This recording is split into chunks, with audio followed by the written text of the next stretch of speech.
know what's worse than being stalked by a stranger?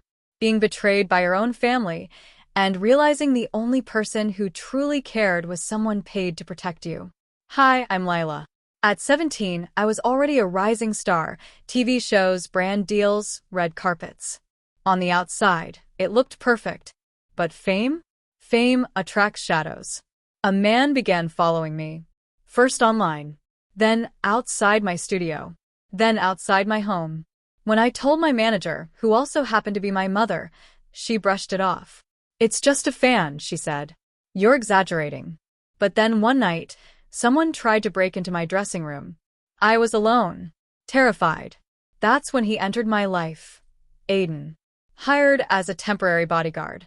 Tall, quiet, always 2 steps behind. I hated the idea at first. I didn't want a babysitter. But Aiden wasn't like the fake smiling people I was used to. He listened. When I had nightmares, he stood outside my door all night. When I cried in silence on set, he handed me water without a word. He didn't ask questions. He just stayed. Then it got worse. The stalker sent me a message saying he knew where I lived. I begged my mom to let me take time off. She told me, "You can't stop working. You're too close to becoming a household name." That was the moment I realized something awful. My career mattered more to her than my safety. So I did the unthinkable.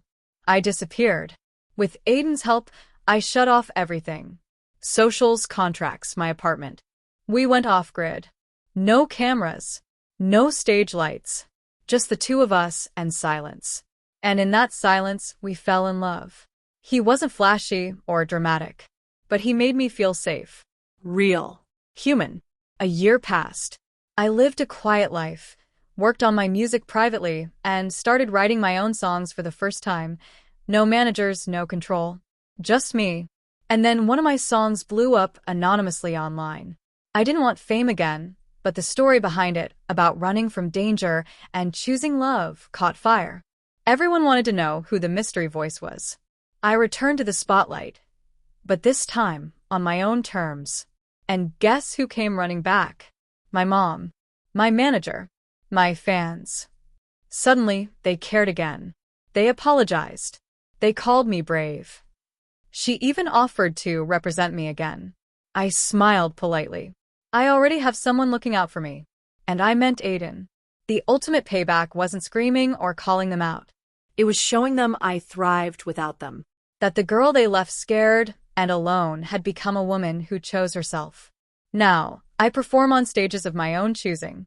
Aiden stands in the wings, not as my guard, but as my husband. He still watches, still protects. But he also laughs with me, writes with me, dances with me in the kitchen late at night. He was hired to protect my body, but in the end, he guarded my heart. And the best revenge? Is living a life no one thought you could, especially the ones who left you behind.